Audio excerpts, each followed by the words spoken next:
오늘 말씀은 제가 죄송한 것은 신앙생활을 장기적으로 오랫동안 해보지 않은 사람들은 이 구약 성경의 제사법이나 이런 것들에 대해서 좀 익숙하지 못합니다.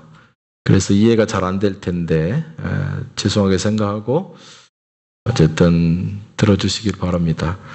작년에 한국의 청와대나 국정원 등에서 또 주요 국가기관, 은행, 또 인터넷 중요 관련 사업에 있어서 인터넷 접속이 잘 안 된 사고가 발생했습니다. 여러분 잘 아실 겁니다. 뉴스를 들어서. 바이러스가 들어왔는데 그 바이러스를 누가 침투시켰는지 어쩐지는 아직까지 잘 모르는 일이긴 하지만 갑자기 컴퓨터에 바이러스가 들어와서 컴퓨터 시스템 자체를 마비시켰습니다. 그런데 그 마비된 컴퓨터들을 이렇게 보니까 우리가 좀비 영화를 보면 누군가의 지시에 따라서 이 좀비가 막 움직입니다. 자기 생각이나 의도와 상관없이 따라서 움직이는데 감염된 컴퓨터를 보니까 꼭 좀비와 같아요. 누군가 주동하는 사람에 의해서 모든 컴퓨터가 일사불란하게 어떤 사이트를 공격하게 되고, 그래서 이번에 컴퓨터 바이러스를 이름 붙이기를 바이러스에 감염된 컴퓨터를 이름 붙이기를 좀비 PC라 이렇게 이름을 붙였습니다. 컴퓨터가 자기도 모르는 사이에 바이러스에 감염되어서 자기도 모르는 행동을 막 하게 되고 온통 시스템을 엉망을 만드는 거죠. 그때 인터넷상에 있어서 실시간 검색 1위가 뭐였냐면 좀비 PC였습니다. 2위가 뭐였냐면 안철수 연구소, 3위는 V3 바이러스 퇴치 프로그램. 이게 인터넷 검색 사이트의 순위 1, 2, 3위를 기록했고, 시간이 계속 지나면서 안철수 연구소라고 하는 그 단어가 다른 것을 제치고 검색 조회수가 월등하게 올라가게 되었습니다. 평소에 위기가 없을 때는 도대체 안철수가 누군지, 바이러스가 뭔지, V3가 뭔지에 대해서 알지도 못하고 관심도 없고 사실은 전혀 나하고는 상관없던 일이었기 때문에 내 안중에 없었습니다. 그러나 컴퓨터 바이러스의 위기가 닥쳐오니까 많은 사람들이 내가 누구에게 도움을 받아야 될까? 이 상황을 어떻게 극복해야 될까? 생각하면서 안철수나 또 바이러스 프로그램의 그 사이트를 발견하고 도움을 요청한 것이죠. 요즘처럼 컴퓨터에 사람들이 의존해서 살아가는 시대에는 특별히 평상시에 아무 문제가 없을 때, 위기가 없을 때 바이러스가 침투하지 아니하도록 컴퓨터 관리를 잘하는 거 굉장히 중요한 원리라고 생각합니다. 그런데 우리 그리스도인들이 신앙생활하는 이 신앙생활도 마찬가지라고 성경은 말합니다. 우리가 평안할 때 아무 일이 없다고 생각되었을 때 미리미리 우리의 신앙을 점검하고 준비하고 관리하여서 우리 신앙에 위기가 생겼을 때 그 위기 앞에서 우리가 떨고 어떻게 할까 막 걱정하고 이렇게 하는 것이 아니라 순서에 따라서 착착 그 문제를 해결할 수 있는 실력을 갖는 것이 중요하기 때문입니다. 우리가 읽은 레위기 24장 말씀에 우리가 위기를 만나기 전에 평상시 때 우리가 어떠한 신앙생활의 태도와 기준이 있어야 위기가 있을 때 그것을 해결할 수 있는가 하는 문제에 대해서 얘기를 합니다. 우리가 잘 알고 있는 것처럼 작년에 제가 한 10번에 걸쳐서 레위기 설교 시리즈를 했는데요. 레위기라고 하는 것은 특별히 제사장들이 어떻게 예배를 집례할 것인가, 예배에 필요한 재물을 어떻게 관리할 것인가, 또 예배에 참여하고 있는 자기 관리를 어떻게 할 것인가에 대해서 구체적으로 이야기하는 책입니다. 근데 그 레위기 중에서도 꽃 중에 꽃이 어디냐? 23장과 25장입니다. 23장에서는 어떤 얘기가 나오냐면 우리가 구원받고 하나님 앞에서 합당한 예배자의 삶을 살기 시작하면 하나님께서 우리에게 안식일과 7대 절기를 통해서 우리에게 은혜를 주신다라고 한 내용이 23장에 나옵니다. 그래서 구원받은 백성이 어떤 코스로 가야 되고 어떤 방향으로 우리가 성장해야 되는가에 대한 아이디어를 제공합니다. 그런데 25장에서는 어떤 얘기가 나오냐면 백성들의 신앙이 결실과 그 목표가 결국 어디로 가야 되는가? 23장에서 받은 은혜가 우리를 어디로 이끌고 가야 되는가 하는 부분에 있어서 성 25장에서는 안식년이나 희년이라고 얘기를 합니다. 안식년이라고 하는 것과 희년이라고 하는 것은 원래 문제가 없었던 완전한 하나님의 나라에 대한 모형이라고 우리가 이해를 합니다. 그런데 23장과 25장 사이에 샌드위치처럼 24장이 딱 끼어 있습니다. 어떻게 보면 23장과 24장의 연결점이 24장에서는 전혀 없는 것처럼 보여집니다. 왜 그러냐면 그 안에 나오는 내용에 보면 우리가 영적으로 성장하고 또 하나님이 우리에게 제시해 준 목표 가운데 도달하기 위해서는 우리는 어떠한 주의를 해야 되는가, 이 세 가지 주의점이 거기에 나오기 때문입니다. 그런데 엉뚱맞게도 어떤 주의를 해야 되느냐, 첫 번째는 우리가 성전 안에 들어있는 등잔불 관리를 잘해야 된다. 두 번째로는 떡상 관리를 잘해야 된다.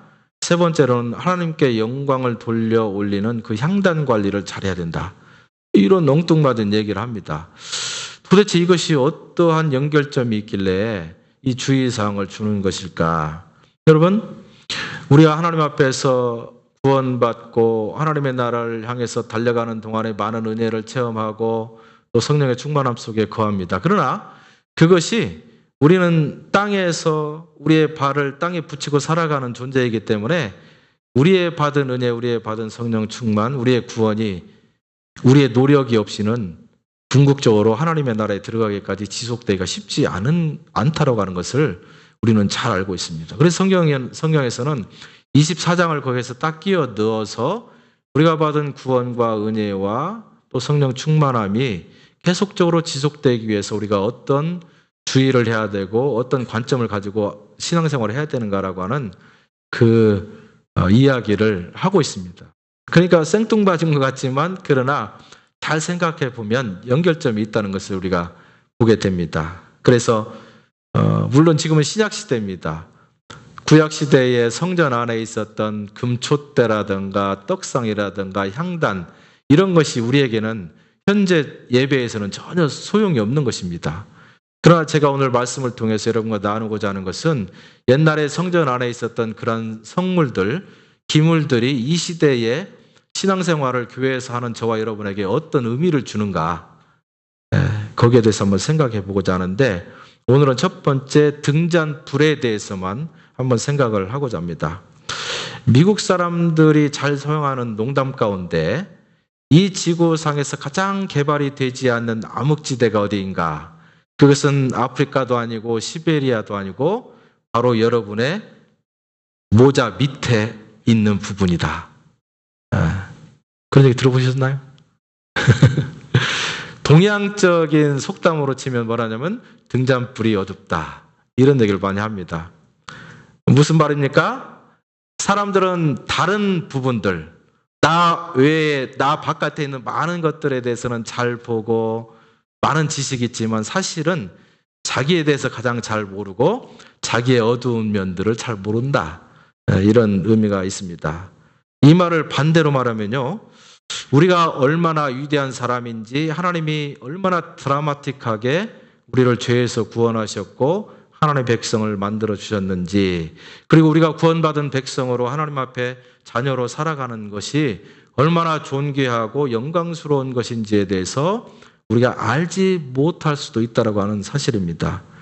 그렇기 때문에 때로는 열등의식을 갖고 또 잘못된 왜곡된 자아의식을 갖게 되고 자기의 인격을 평가절하하게 되고, 심지어는 예수를 믿는 사람들 중에서도 우리 여성들은 베란다에 나가서, 캐나다에서는 베란다 나가는 것이 그렇게 위험하지 않습니다. 그러나 한국에서는 보통 10층, 15층, 아파트가 30층이기 때문에 우리 여인들이 가슴이 답답하면서 베란다 나가는 거 굉장히 위험합니다.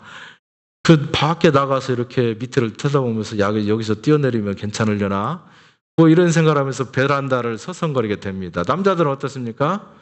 아침에 출근하면서 옷을 입고 넥타이를 베면서 넥타이를 만지작 하면서 이걸 당기면 괜찮으려나? 이런 생각을 막 하게 됩니다. 왜 그러냐면 자기에 대한 정체성, 자기가 얼마나 하나님 앞에서 구원받은 이후에 얼마나 축복받은 인생으로 살아가는 것에 대한 이 생각이 별로 없기 때문입니다. 복음을 알고 훈련을 받고 내가 얼마나 존귀한 사람이 되었는지, 내가 얼마나 위대한 일을 감당할 수 있는 사람인지, 내가 얼마나 많은 영향력을 가지고 다른 사람에게 선한 사업에 이용될 수 있는 그러한 존재인지에 대한 자기인식이 없기 때문에 왜 사람들이 그렇게 잘못된 생각을 하기가 쉽다라고 하는 사실이죠. 그런데 요즘에는 참 시대가 시대여서 그런지는 모르지만 교회를 다니는 많은 사람들조차도 감동은 있는데 자기 변화가 없는 것을 보게 됩니다. 그래서 신앙생활을 열심히 하고 오래된 사람들조차도 부부 관계가 그렇게 썩 좋지 않기도 하고, 자녀를 대하는 태도도 그렇게 바뀌지도 않고, 언어가 바뀌지 않고, 표정도 바뀌지 않고, 한번 앙심 품으면 죽을 때까지 나는 변하지 않는다. 이런 그냥 막 결심을 하고 평생을 살아가는, 그래서 어떻게 보면 예수님도 별 도움을 주지 못하는 사람들로 우리가 살아가는지도 모르겠어요. 여러분 가만히 생각해 보세요. 예수님조차도 나에게 도움을 줄 수 없을 만큼 우리가 그렇게 우리 자신에 대한 이해와 인식이 없다면 우리가 신앙생활하는 사람으로서 참 어쩌면 혜택을 많이 못 누리고 사는 거 아닐까, 이렇게 생각을 하게 됩니다. 어떻게 하면 우리가 엑설런트한 인생을 살 수 있는가? 오늘 성소 안에 있는 등대 관리를 잘하면 가능하다. 성경이 이렇게 말합니다. 그럼 우리가 성소 안에 있었던, 옛날에 성전 안에 있었던 등대 관리를 잘하는 원칙들이 몇 가지로 얘기하는데, 첫 번째는 무엇인가? 저녁에도 불이 꺼지지 않게 관리를 해라, 이렇게 얘기를 합니다. 여러분, 제사장의 가장 중요한 임무 중에 하나가 바로 성전 안에 있었던 등잔불에 불이 저녁에도 꺼지지 않도록 관리하는 것이라고 그렇게 얘기를 합니다. 오늘 3절 말씀을 보니까 아론은 회막안 증거궤 장 밖에서 저녁부터 아침까지 여호와 앞에 항상 등잔불을 정리할지니라. 저녁부터 아침까지 등잔불을 정리하라고 합니다. 다른 말로 하면 저녁에 어둠이 찾아왔을 때에 불이 꺼지지 아니하도록 그 불을 24시간, 일주일 7일 동안, 365일, 52주 동안 끊임없이, 제사장으로 봉직되는 순간부터 그 제사장이 죽어가고 다른 제사장이 그 대를 되물림할 때까지조차도 절대 불이 꺼지지 않도록 해라, 이렇게 얘기를 합니다. 여러분, 다음 그림에 보면 옛날에 예루살렘에 있는 그 성전 말고 이스라엘 백성들이 애굽에서 탈출해서 광야에서 40년 동안 살아가면서 성전으로 대신했던 성막이 그림이 나옵니다. 저 성막 구조를 보면 지금 성막이 넓게 이렇게 네모로 쳐져 있는 그 밖이 사막입니다. 그 사막에서 가죽으로 쳐져 있는 그 성막 첫 번째 안으로 들어가면 그게 뜰입니다. 성전의 뜰인데 그 성전의 뜰의 맨 앞에는 번제단이 있게 있었습니다. 그러니까 하나님의 백성들이, 그 백성들이 성막 안으로 들어가서 맨 처음에 번제단 앞에 서서 번제단 앞에서 자기의 죄의 문제를 해결했습니다. 내가 저질렀던 죄악들, 잘못했던 허물들, 하나님의 뜻에 미치지 못했던 자기의 연약함들 다 거기서 해결받고 죄 문제를 처리했습니다. 그런데 여러분, 일반 백성들은 성막 안에 들어가서 바로 저 번제단 앞에서 자기의 죄를 처리하고 그냥 나왔습니다. 그게 전부였습니다. 그러나 저기 번제단을 지나면 물두멍이 있습니다. 거기서는 손을 씻게 되는데 그 물두멍을 지나서 그 천막으로 되어 있는 그 성전 안으로 들어가는 사람들이 있었습니다. 그런 사람들을 가리켜서 성경에서는 제사장 그룹이다, 이렇게 얘기를 했습니다.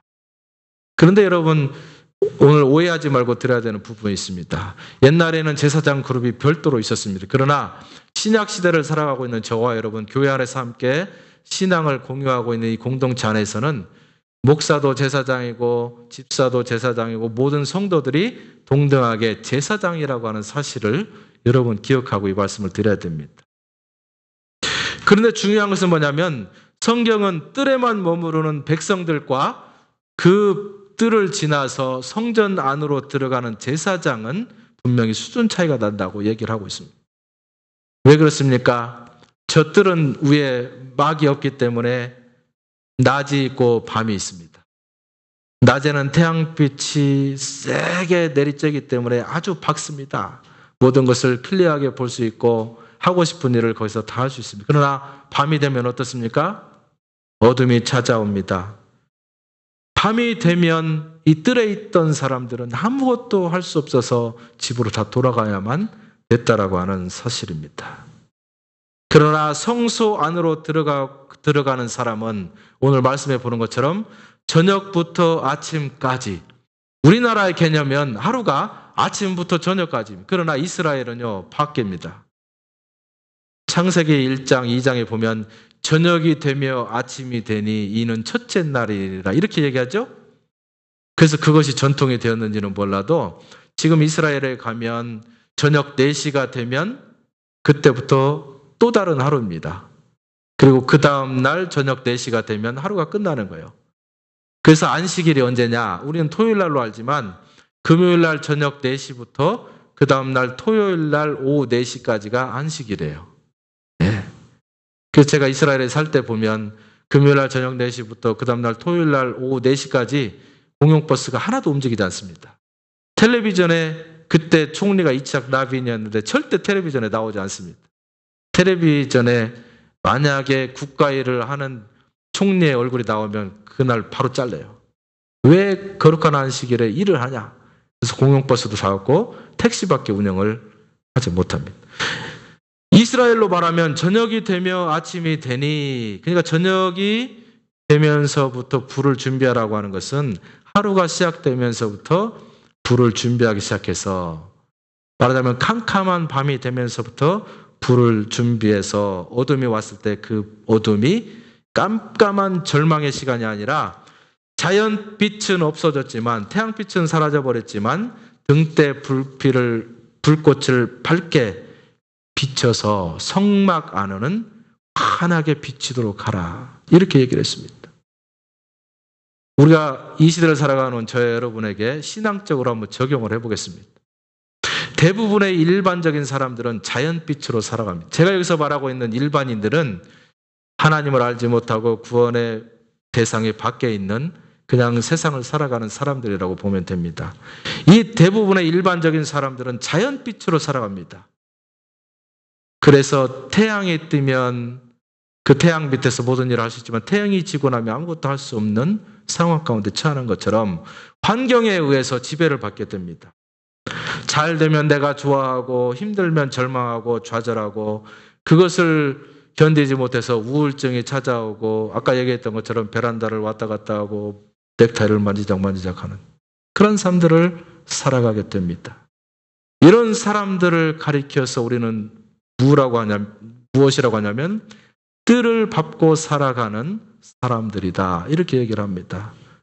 여기서 어두운 저녁이 찾아왔다라고 하는 것을 우리 영적으로 해석할 때 아무것도 할 수 없고 속수무책으로 내가 모든 것들을 포기할 수밖에 없는 그러한 어둠 가운데 내가 처하게 되는 암흑의 순간이다, 이렇게 말할 수 있습니다. 모든 사람들에게 이 어두움은 찾아오게 되어 있습니다. 신앙생활을 잘하는 사람에게도 못하는 사람에게도 불신자에게도 신자에게도 언젠가는 이 어둠이 찾아오게 되어 있습니다. 불행이 찾아오고 실패가 찾아오고 좌절이 찾아오게 된다는 얘기예요. 그러나 중요한 사실은 무엇입니까? 그 안에 불을 비치고 있는 사람들, 위로부터 주시는 그 빛나는 빛 속에 내가 거하는 사람들, 다시 말하면 뜰의 수준에 거하는 것이 아니라 그 성막 안에 들어가서 그 성막에 놓여있는 그 등잔불을 비추어서 절대 1년 내내 어두워지지 아니하는 그 빛 속에 거하는 그 사람들은 태양빛이 비치지 아니하고 어두운 환경이 온다 할지라도 두려워하지 않고 그 불빛 가운데서 빛을 잃어버리지 아니하고 살아가는 사람들이라고 성경이 말합니다. 그래서 성경은 이런 사람들을 가리켜서 누구라고 하냐면 바로 제사장이다, 제사장의 수준으로 살아가는 사람들이라고 이야기를 합니다. 여러분, 밤이 오는 것을 피할 수 있는 사람은 하나도 없습니다. 심지어 바울이라고 하는 위대한 사도도 밤을 피할 수가 없었습니다.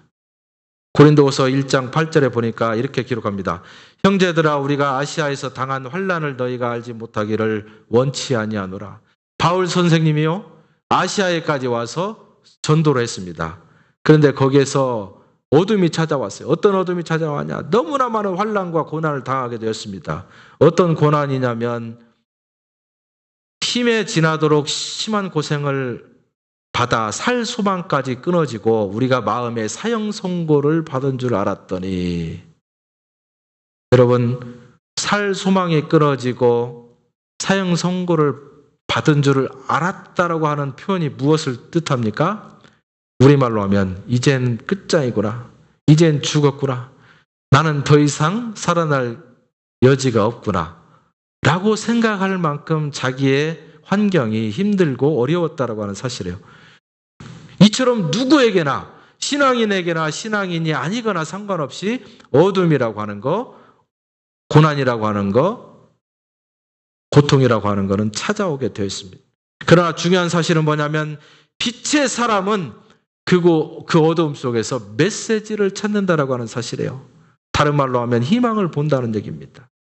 어둠이 있기 때문에 등잔불이 환하게 비치는 것입니다. 그렇죠?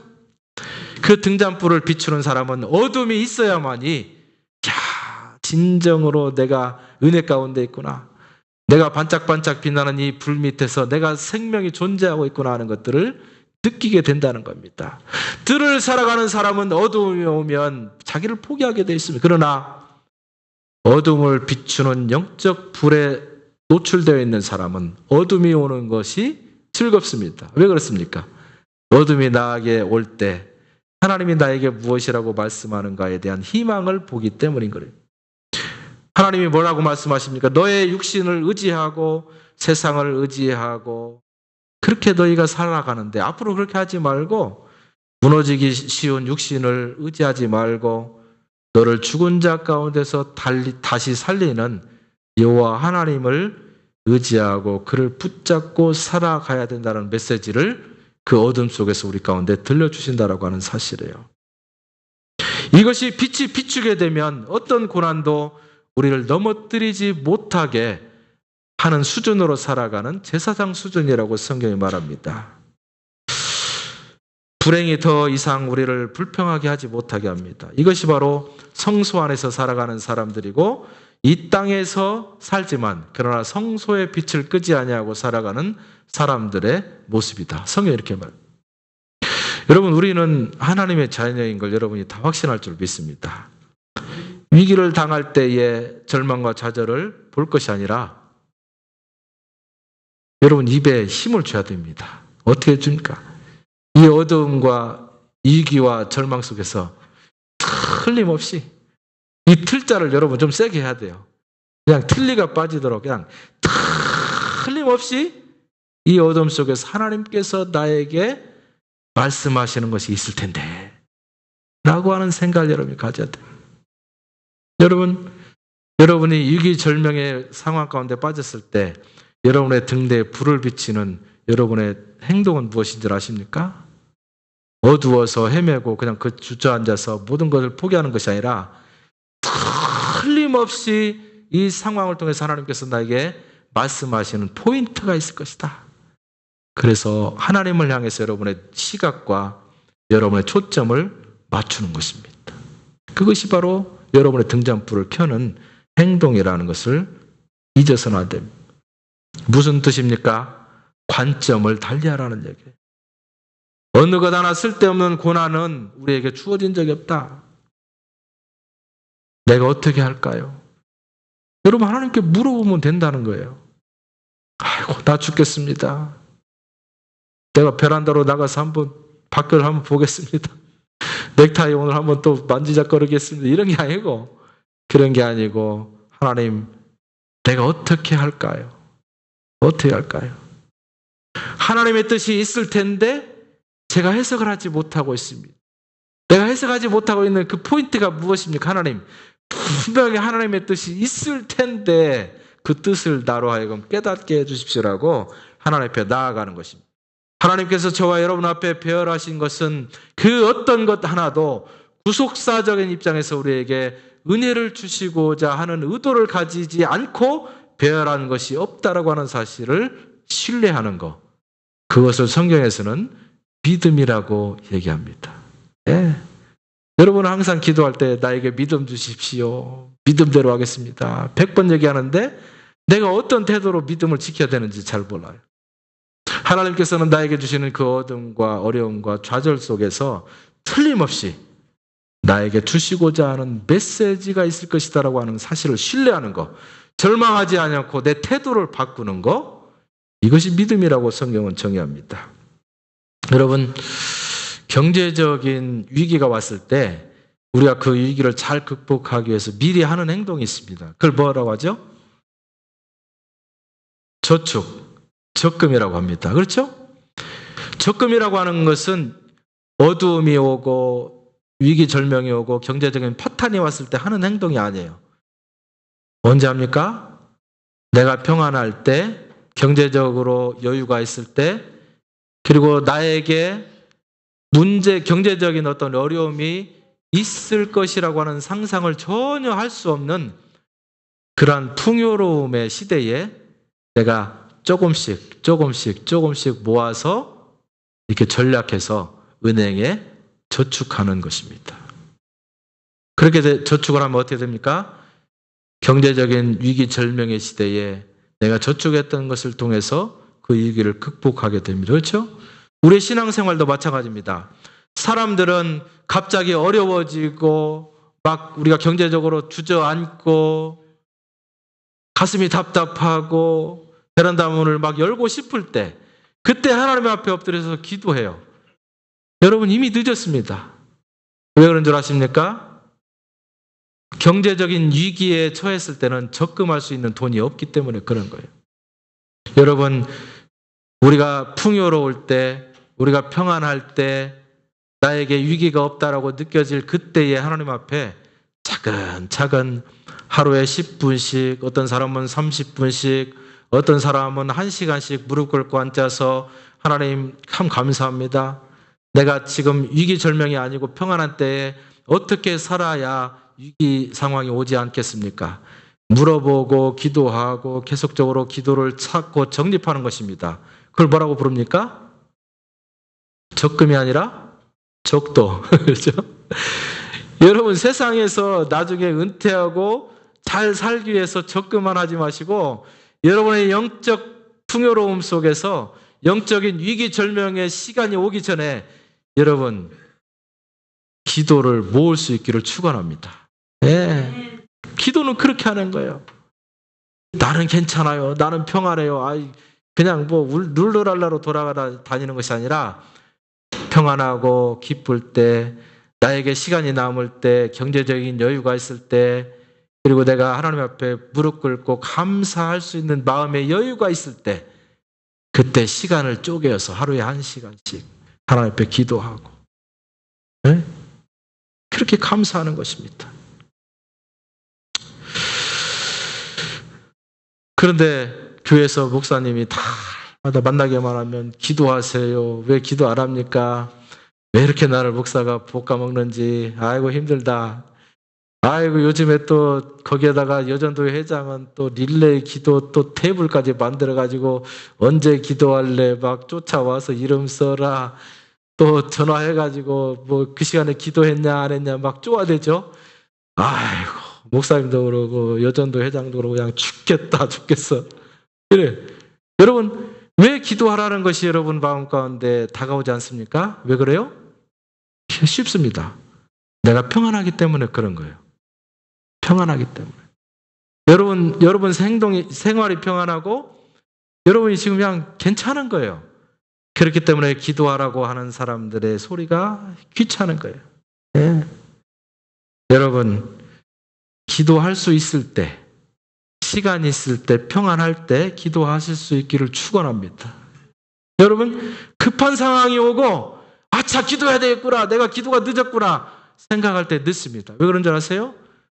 어떤 아버지가 갑자기 그냥 자기 부인이 쓰러졌습니다. 당황했어요. 이거 어떻게 해야 되나?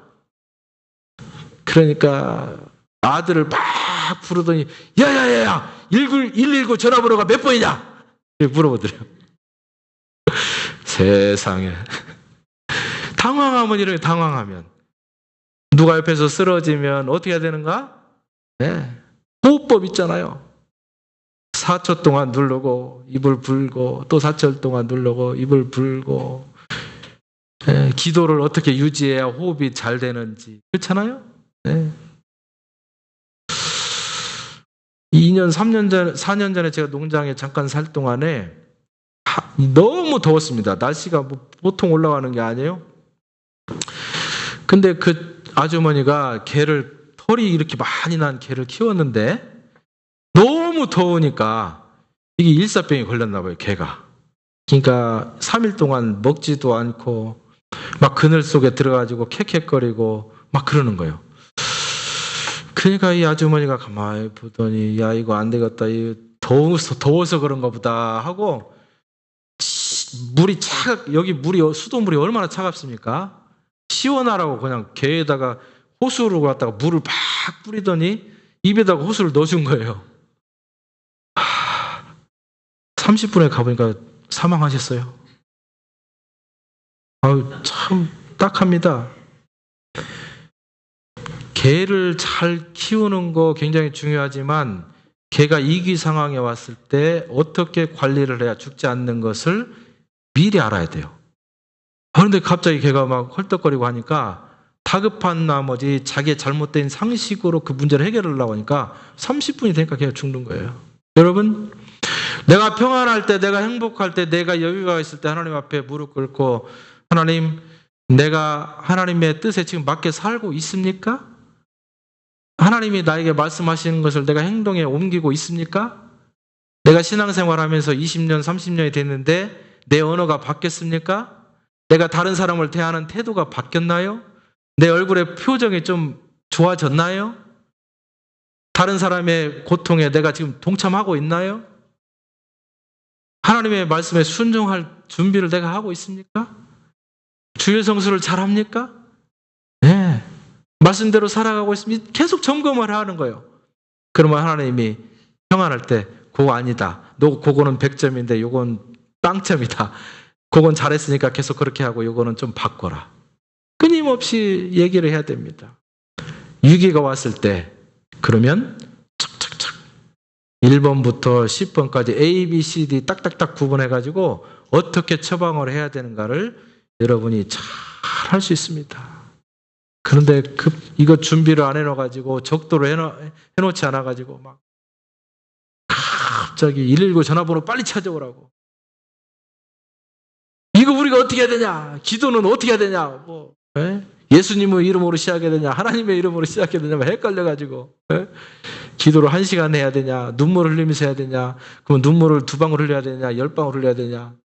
뭐 이런 얘기를 하고 있으면 안 된다는 거예요.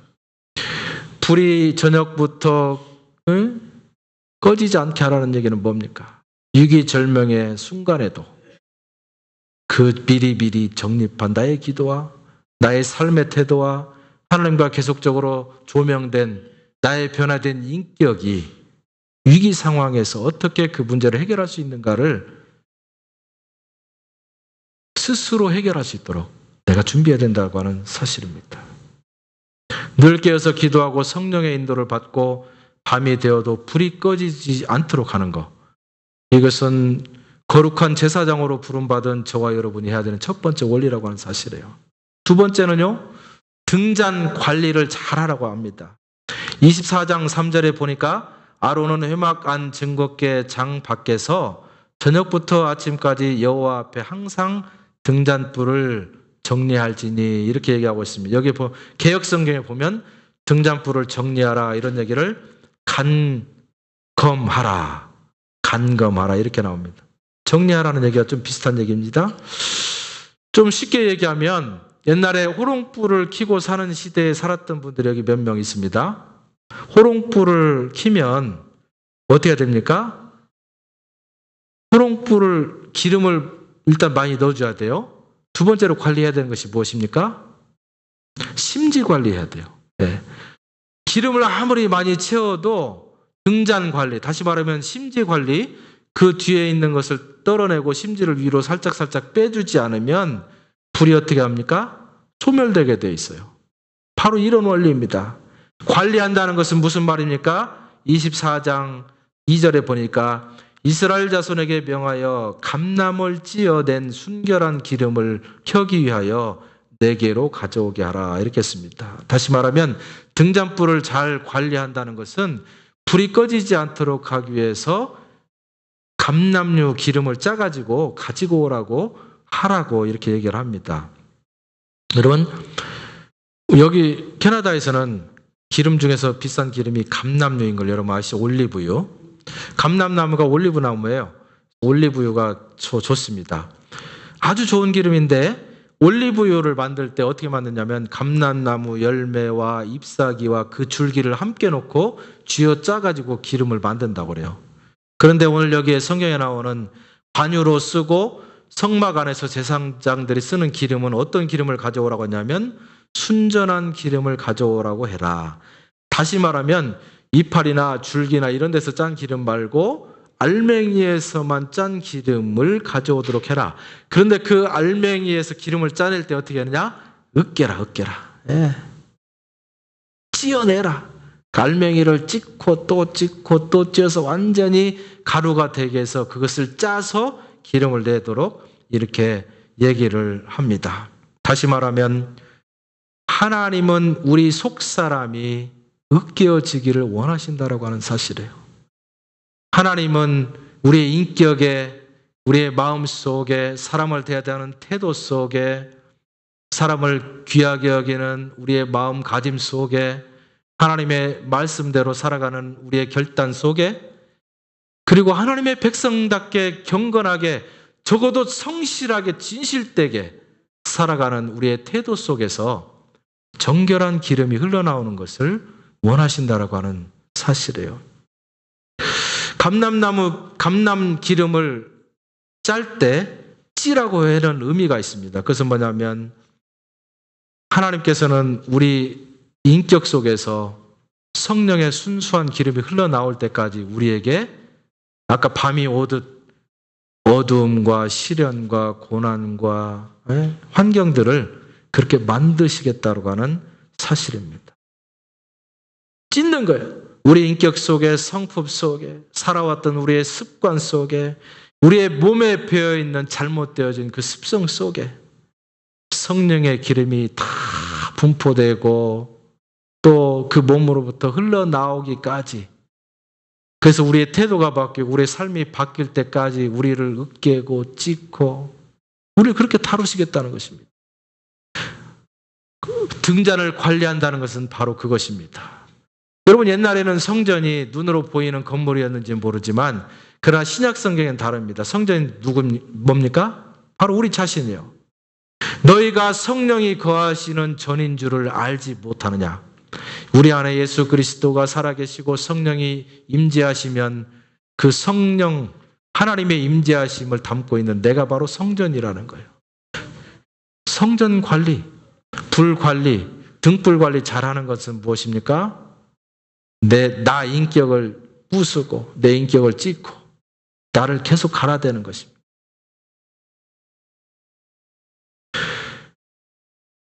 우리 주변에서 신앙생활하면서 성령 체험한 사람 참 많이 봅니다. 그런데요, 자세히 보면, 멀리서 보면 야, 저 사람 훌륭하다, 저 사람 실력이 있다, 능력이 있다, 야, 존경할 만하다. 그런데 가까이 가서 이렇게 보면 인격에서 냄새가 나고 그의 행동이 추하고 이기적이고 욕망 중심적이고 언어가 불쾌하게 나오고. 여러분, 이런 사람들이 있어요. 이런 사람들은 하나님께서 순간적으로 쓰실지는 모르지만 얼마 못 가서 쓰지 않습니다.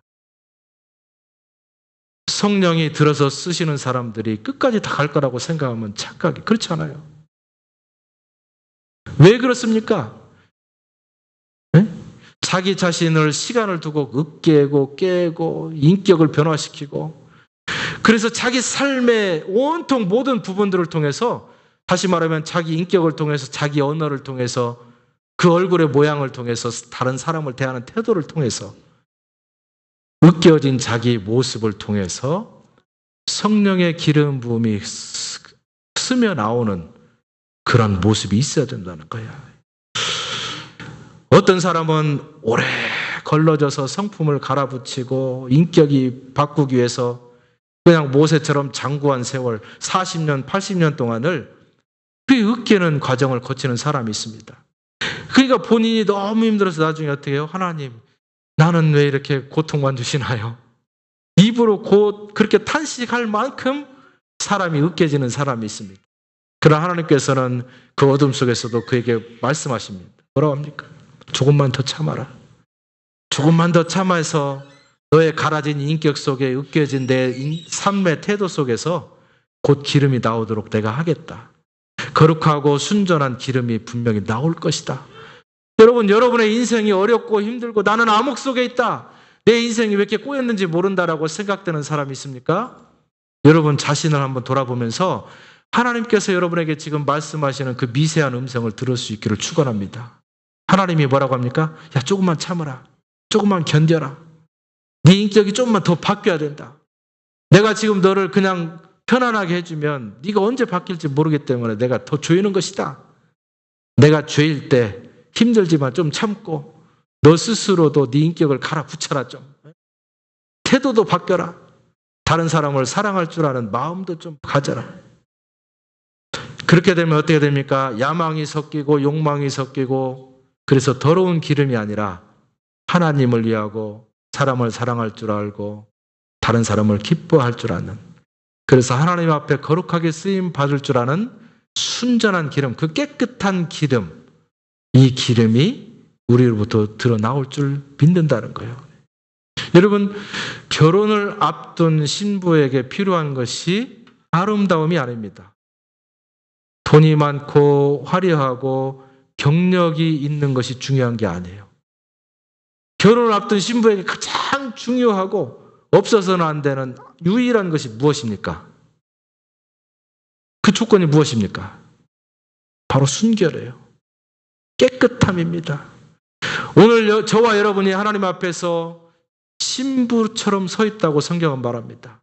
우리 교회가 신부처럼 예수 그리스도를 신랑으로 맞는 사람처럼 우리 교회가 하나님 앞에 서 있다고 성경은 말합니다. 우리 교회가 신부로 서 있을 때 우리 교회가 돈이 많아지고 경력이 많아지고 또 사람들도 많아지고 또 우리 모양이 멋있어지고 여러분 별 소용이 없다라는 거예요. 우리 교회가 신부로서 하나님 앞에 섰을 때는 다른 것들이 필요한 것이 아니라 우리 마음 가운데 있는 순결성, 그 정직함, 그 신실성이 유일한 조건이 된다라고 하는 사실이에요. 그것이 어떻게 해서 나옵니까? 우리가 어려울 때, 힘들 때 우리 스스로가 갈아지고 빠지고 그러면서 내 인격이 하나님 앞에서 바뀌어지고 그래서 하나님의 백성으로 정말로 제대로 된 모든 교회 밖에 있는 사람들도 저 사람들은 됐다. 저 정도면 내가 인정할 만한 그리스도인이다라고 생각할 만큼 그러한 진실된 기름이 쏟아져 나오는 그 사람이 되어야 우리 하나님 앞에서 순결한 신부로 서 있는 조건에 합당하다라고 하는 사실이에요. 여러분 그렇게 하기 위해서 우리가 기도만 하고 성경만 읽는 것으로 끝날 수 없습니다. 우리의 삶의 태도가 그냥 전적으로 바뀌어야 돼요. 우리의 문화 생활이 바뀌어야 됩니다. 내 문화 바꾸지 아니하고 나는 문화 속에 한 발 빠뜨리고 그리고 교회에서 성경 보고 기도 100번 해도 소용이 없다는 거예요. 내 문화를 정리하고 잘못된 문화로부터 빠져나오는 것이 첫 번째 중요한 겁니다. 왜 그렇습니까? 북한 사람들이 60년 동안 주체 사상을 계속 주입했습니다. 그런데 여러분, 한국 사람들이 가가지고요, 그들과 함께 1년만 같이 농사 짓고 그들과 함께 있으면 60년 동안 배운 주체 사상을 1년 만에 버린다고 합니다. 왜 그런지 아세요? 어거지로 배운 60년, 내 마음에 동의되지 않아서 무서워서 한 거 60년 가르쳐도 마음으로 사랑을 품을 줄 알고 내 것을 나눌 줄 아는 한국 사람들의 그 따뜻한 마음에 1년 동안에 그것이 녹아 없어진다는 거예요. 네. 그러니까 북한에서요, 한국에서 들어가서 봉사활동하는 것을 못하게 하는 겁니다. 60년 동안 막아왔는데 1년 만에 사람들이 다 뒤집어져가지고 주체 사상에 대해서 잘못된 말을 하고 이렇게 되는 거예요. 문화라고 하는 것이 그렇게 중요합니다. 우리가 좋은 문화에 들어갈 줄 알고 좋지 않은 문화를 내가 절제할 줄 알고. 네? 두 번째는 무엇입니까? 내 감정 관리 잘 할 수 있어야 됩니다. 네? 저도 이 감정 관리 잘 안 돼요. 내가 좋은 일을 하더라도 그렇게 열심히 내가 얘기를 했는데 반응이 나쁘면 여기 밑에서부터 끓어오르는 뜨거운 물이 있습니다. 그렇죠? 화가 나는 거죠. 여러분, 감정 관리 잘 못하면 큰일 납니다. 왜 그러냐? 왜 그렇습니까? 모세가 40년 동안 훈련받고 40년 동안 광야에서 이스라엘 백성들을 끌고 가나안 땅으로 가게 되었습니다. 그 정도 고생했으면 모세는 축복의 땅인 가나안 땅에 들어갔어야만 마땅해요. 그런데 40년 동안 꾸적꾸적 참다가 나중에 폭발을 했습니다. 40년 동안 자기에게 달려드는 백성들을 바라보면서 모세가 화가 나가지고 하나님이 반석을 향해서 이렇게 명령해라. 그랬는데 화가 나가지고 자기 감정을 절제하지 못하고 반석을 돌로 그냥 내리쳐버렸어요. 너무 화가 나니까. 하나님이 그 화를 참지 못하고 반석을 내리치는 모세를 바라보면서 뭐라고 했습니까? 너는 여기까지다. 네가 40년 동안 나에게 쓰임받았지만 너는 화를 참지 못하고 나의 명령을 어겼다. 내가 지팡이를 가지고 명령을 하라고 했지 언제 치라고 했냐? 너는 쳤으니까 이스라엘 가나안 땅을 바라보고 들어가지는 못하고 너는 거기서 죽을 것이다. 이렇게 얘기를 합니다. 제가 그 모세가 반석을 내리친 페트라라고 하는 곳에 가보았습니다. 요르단에, 지금 요르단에 있습니다. 그 바위가 얼마나 크냐면 사방 4km예요. 하나의 바위가 사방 4km고 높이가 50m입니다. 대단합니다. 그 바위를 쪼개려고 때쳤는지 어쩌는지 모르지만 여러분, 우리 감정 컨트롤하지 못하면 하나님 앞에서도 우리가 화를 내서 하나님으로부터 받은 복을 쏟을 수 있습니다. 감정 컨트롤해야 돼요. 네, 감정 컨트롤. 제가 우리 아이들이 사춘기가 되니까 아이들이 제가 원하는 만큼 말을 잘 듣잖아요. 어렸을 때는 10개 말하면 11개를 듣던 아이들이 10개 얘기하면 한 8개 듣고 잘 들었다고 막 복을 세워요. 그래서 사실은 한 6개월이나 1년 동안 제가 아이들에게 마음이 많이 닫혀 있었어요. 제 감정이 컨트롤이 여러분, 사춘기 아이들을 키워본 부모들은 잘 아실 거예요. 그래서 내가 이렇게 지적하고 얘기하고 그러면 잘 바뀌지 않는 모습을 보니까 내가 입을 닫았어요. 내가 말 않고 말해야지. 그랬더니 부딪히지는 않는데 내 마음에 감정이 즐겁지 않아요. 그래서 제가 하나님 앞에 회개를 하고 제가 작전을 바꿨습니다. 내가 할 수 있는 부분이 있고 할 수 없는 부분이 있구나. 내가 할 수 있는 부분까지만 하고 나머지는 하나님께 맡기자. 그래서 제가 계속적으로 하나님 앞에 기도하다가 하나님이 저에게 사인을 주세요. 야, 그렇게 하지 말고 아이들을 데리고 교회에 나와라. 그리고 아이들과 함께 기도를 해라. 그거 제가 토요일에 교회에 나옵니다. 나와서 여러분도 동참하실 분은 하세요.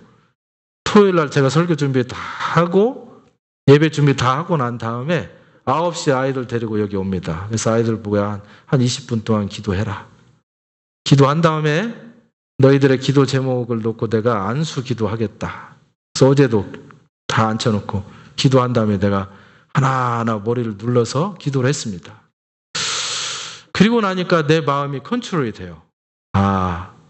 이 아이들도 나와 똑같은 인격이고 나와 동등한 인격인데 우리가 하나님에 들어가면 그 아이들이 내 자녀가 아니라 나와 동등한 뭐예요? 형제 자매라고 성경이 말합니다. 하나님의 나라에 들어가면 2000년 전에 있었던 베드로를 우리가 형제로 만날 것입니다. 나를 통해서 아이가 태어났지만 그 아이가 내 소유가 아니라 하나님의 나라에서 나와 동등하게 형제 자매하고 악수할 사이라는 거예요. 내가 그것을 생각하면서 내 마음에 큰 회개가 있습니다. 내 아이를 내 마음대로 키우겠다고 소리를 내는 거 인격적이지 못하다. 내 감정을 컨트롤하지 못하는 나의 실수다라고 하는 생각을 하게 되었습니다. 그래서 내가 안수하면서 이 아이들을 하나님 앞에 맡기고 이 아이들을 하나님께서 키워달라고 제가 맡기는 거죠.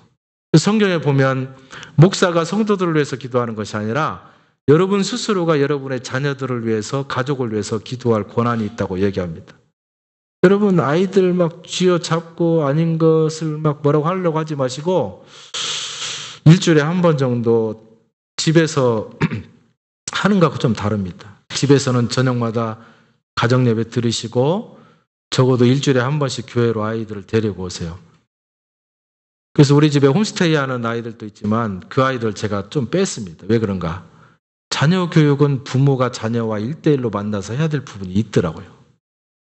다른 것은 다 동등하게 하지만 부모에게 그 아이를 맡겼잖아요. 다른 사람이 끼어들 일이 아니라는 것을 제가 깨닫게 된 거예요. 그래서 부모와 자녀 간에 해야 될 얘기들을 하고 그 아이들을 부모가 축복하고 여러분의 자녀를 목사가 축복할 수 있는 한계가 있습니다. 여러분의 자녀를 여러분이 가장 잘 축복할 수 있고 여러분이 해야만이 하나님께서 가장 응답을 잘 하세요. 나는 목사가 아니니까 안수할 수 없어. 이게 아니에요. 목사나 여러분이나 제가 말했듯이 이 신약 시대는 다 제사장입니다. 여러분에게 권한이 있어요. 자녀들을 놓고 일주일에 한 번씩 꼭 안수하고 이 아들을 하나님께 맡기고 하는 훈련을 하실 수 있기를 축원합니다. 일주일에 한 번씩만 하면 1년에 52번을 여러분이 자녀를 축복하는 기도를 하는 거예요. 이게 작다고 생각하면 안 됩니다. 10년을 그렇게 하면 520번을 여러분이 그 아이의 머리에 손을 얹는 거예요. 그 아이가 안 바뀌어지면 기적입니다. 그렇죠? 여러분이 한 번도 머리에 손을 얹어보지 아니하고 바뀔 거라고 생각하면 그게 기적이에요. 세상에 어떤 곳인데 엄마의 말을, 아빠의 말을 듣습니까, 애들이? 문화를 따라가죠. 그렇죠? 네, 여러분이 일주일에 한 번씩 적어도 그 아이를 축복하면서 이 아이를 위해서 마음을 담아서 기도하면 일주일에 55번, 10년이면 520번을 하나님 앞에 맡기는 역사가 있습니다. 안 바뀌면 기적이에요. 여러분 그렇게 해서 안 바뀌면 저에게 찾아오세요. 제가 100만 불 드리겠습니다. 거짓말 아니에요. 바뀝니다. 세 번째, 교제권을 바꿔야 됩니다. 내가 교회에서, 동네에서, 생활 공동체에서 누구를 만나는가? 여러분 만나는 사람도 여러분이 가려가면서 만나야 되고 교제권을 여러분이 통제할 수 있어야 돼요. 제가 토요일 날마다 일이 많습니다. 뭐 한국일보에서 어제도 한국일보에서 뭐 행사 있는데 와라. 뭐 어디 와라. 뭐 제가 이거 다 잘랐습니다. 교제권을 좀 정리를 해야 되겠다. 오라고 한 데 다 가가지고 행사에 참여하고 또 밥 먹고 안 해도 될 일을 제가 하다 보니까 너무 바빠졌어요. 목숨 걸고 해야 될 일이 있고 가끔 한 번씩 해야 될 일이 있다는 걸 제가 깨닫게 된 겁니다. 그래서 토요일 날 여러 행사들이 있는데 제가 가능하면 안 가고 제가 안 가도 일이 다 되거든요. 근데 저 혼자 잠깐 나를 불렀으니까 안 가면 안 되는구나 하고 돌아다니는 거예요. 이 교제권이 통제가 안 돼가지고 자기 시간 관리가 안 되고요. 기도할 시간을 놓치고 엉뚱하게 되는 거예요. 그래서 제가 토요일 날은 어제 제가 모든 걸 다 끊고 말씀 준비하고 기도하고 딱 그래 봤더니 내가 해야 될 일이 딱딱 통제가 되는 거예요. 여러분 문화생활 조심하고요. 감정 컨트롤하시고 교제권 잘 관리할 수 있기를 바랍니다. 마지막 네 번째, 감정 관리할 수 있을 때 감정 관리. 감정 관리하지 않는데. 벤자민 디슬레이라고 하는 사람이 이런 말을 했습니다. 사람이 인생에서 성공하는 비결은 기회가 왔을 때에 그것을 받아들일 수 있는 준비가 되어 있느냐, 되어 있지 않느냐에 달려있다. 이런 말을 했습니다. 제가 쉽게 예를 들어볼까요? 전혀 돈 관리할 수 있는 준비가 안 된 사람이 하루아침에 복권에 당첨되었습니다. 대부분 복권에 당첨된 사람은 돈 관리할 준비가 안 된 사람이에요. 왜 그런지 아세요? 돈 관리할 준비가 되어 있는 사람은 정정당당하게 직장 생활을 통해서 비즈니스를 통해서 자기 돈을 차곡차곡 쌓는 사람이에요. 그게 제대로 안 된 사람, 돈 관리가 안 된 사람이 꼭 복권 사고 이러는 거예요. 그래서 복권 산 사람 뒤를 조사해 봤더니 짧게는 1년, 2년, 길게는 5년 이내에 그 많은 돈을 다 까먹고 패가망신하더라. 여러분, 제 얘기가 아니에요. 뉴스에 나오는 얘기입니다. 돈뿐만 아니라 인생도 파산되는 경우가 대부분이에요. 가정 깨지고 자기 인생 망가져. 돈이 사람을 망가뜨리는 것이 아니라 돈이 주어졌을 때 돈을 관리할 수 있는 준비가 안 된 잘못된 자기 모습이 그걸 망가뜨리는 거예요. 그리고 사람들은 돈이 문제예요. 돈이 있으면 안 돼. 여러분, 세상 살아가는데 돈이 없어서 되는 일이 어디 있습니까? 세상에. 제가 신앙생활하고 교회도 해보고요. 해보니까 돈이 없어서 안 되는, 돈이 없으면 안 되는 일이 없어요. 되는 일이 없어요. 교회에서도 돈 한다는 얘기가 아니라 무슨 말이냐면요. 신앙생활을 잘하고 또 교회에서는 돈 관리를 잘 할 수 있는 준비가 되어 있어야 돈이 유익하다는 거예요. 그러니까 교회가 돈 관리할 준비하지 않고 헌금을 받게 되면 그 헌금 때문에, 돈 때문에 교회가 망하는 거예요. 돈이 문제가 아니라 헌금을 하나님 앞에서 잘 관리하는 훈련이 안 되어 있기 때문에 그런 것입니다. 여러분도 마찬가지예요. 그래서 생각이 바꾸어지고 인격이 세워지고 사고 방식이 바꾸어지고 건전해지는 것이 먼저입니다. 축복이 먼저가 아니라 내 인격이 바뀌는 게 먼저. 왜 그렇습니까? 내가 하나님께서 주시는 축복을 관리할 수 있는 능력이 안 되면 그 축복이 나에게 저주가 될 수 있기 때문입니다. 여러분, 명심하실 수 있기를 축원합니다. 하나님 앞에서 복 주세요.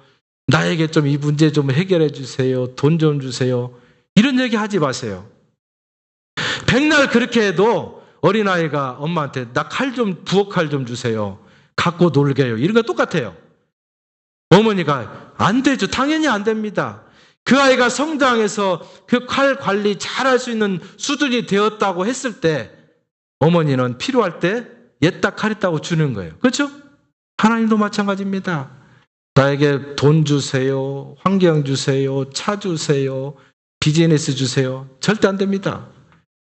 그걸 주면 그 관리할 수 있는 힘이 없어서 망할 것이 분명하다 생각되니까 하나님께서 막는 것입니다. 그럼 어떻게 해야 돼요? 여러분, 준비해야 돼요.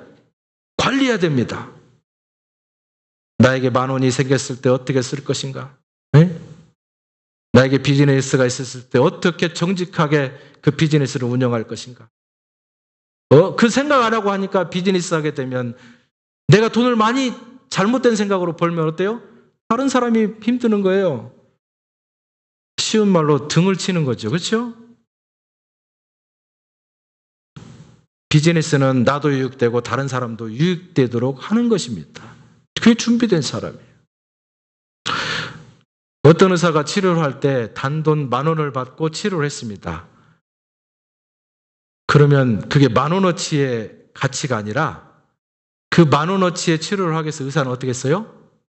그 전에 6년 동안, 10년 동안 수천만 원의 돈을 투자했고 수많은 시간을 투자했습니다. 그렇죠? 준비된 사람이 10,000원어치의 일을 한 것과 전혀 준비되지 않은 사람이 그 10,000원어치의 일을 똑같이 하는 것은 천지 차이입니다. 준비되지 않은 사람이 10,000원 받고 여기다 이상한 걸 넣으니까 얼굴이 무너져 내리는 거예요. 수많은 세월 동안에 차곡차곡 자기를 다지고 자기를 준비하고 훈련된 사람이 10,000원을 받고 시술을 하니까 사람이 멋있어지는 거예요. 준비되지 않은 사람이 똑같은 10,000원을 받고 시술을 하면 사람이 망가지게 되어 있는 것입니다. 어떤 화가가 10분 만에 그림을 착착착 그리더니 돈을 1,000,000원을 요구했습니다. 고객이 당신 양심 있습니까? 나한테 지금 10분 동안 그림을 그려주고 나한테 1,000,000원을 내라고 합니까? 화가가 뭐라고 합니까? 이거는 내가 10분 동안 그렸지만 10분 동안 멋있는 작품을 만들어내기 위해서 나는 30년 동안 수억의 돈을 들였습니다. 뭐만 이해 가십니까? 어지간한 사람은 10분 동안에 그림 못 그려요. 똑같이 10분 동안 그림 그렸다고 허술한 게 아니에요. 30년 동안 수억 원의 돈을 들여서 10분 동안 그릴 수 있는 수준을 만든 겁니다. 그러면 그 10분 동안 그랬지만 1,000만 원을 내고 살 가치가 있는 거예요. 저와 여러분은 교회 안에서 다 리더입니다. 집사들, 권사들, 목사들, 전도사들, 하나님 앞에서 다 하나님의 사역을 맡은 직분자입니다. 다시 말하면 구약시대의 제사장 직분자라고 하는 사실이에요. 여러분은 다른 성도들이 여러분을 만났을 때 그 사람 성도들 향해서 관심을 줘야 되고 그들을 도와줘야 되고 힘들면 치료해 줘야 되고 그들을 위로해야 되는 그러한 리더십 그룹이라는 얘기입니다. 16세기에요. 종교개혁 이후에 만인 제사장이라고 하는 말이 나왔습니다. 그런데 만인 제사장이라고 하는 말이 나온 다음에 지금 400~500년이 지났는데 아직도 만인 제사장이 뭐야?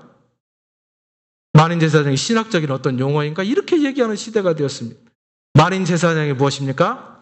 앞으로 교회에는 목사만 제사장이 아니라 모든 성도들이 다 하나님 앞에서 동등한 제사장이다.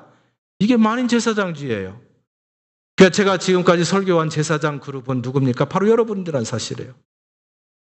내가 제사장으로 부름받았고 내가 제사장으로 해야 될 일이 무엇이고 제사장으로서 결격 사유가 무엇인가를 여러분이 지금 알고 있습니까? 모릅니까? 잘 몰라요. 그래서 성경 공부를 해야 되고 말씀을 연구해야 된다는 사실이에요. 왜 성경 공부하니까? 왜 훈련받습니까? 내가 하나님 앞에서 제사장으로 섰는데 이제는 사람들을 살려주는 제사장 역할을 잘 감당하기 위해서 내가 말씀 보고 예배에 참여하고 그리고 기도 훈련하는 것입니다. 그런데 여러분이 다 집사로 직분을 받았는데 성도들이 와서 아이고 집사님 내가 집에 이런 문제가 있어서 큰일 났습니다. 기도 좀 해주셔야겠는데 내가 어떻게 하면 이 문제를 해결할 수 있을까요? 모양새는 집사로 멋지게 이렇게 있었는데 모양새는 권사이고 장로인데 갑자기 그런 말을 물어보니까 그냥 가슴이 답답하고 막 뭉클하고 베란다 막 나가고 싶고 넥타이를 만지고 싶고 막 이래요? 왜 그렇습니까? 훈련이 안 돼서 그래요. 아이고 그러지 말고 목사님한테 가보시는 것이 어떻습니까? 여러분이 집사가 됐으면 목사 핑계 댈 일이 아닙니다. 알겠습니다.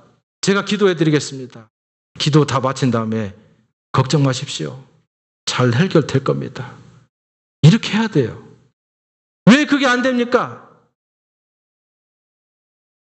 24장에 나와 있는 등잔 관리가 안 되니까 등잔 관리.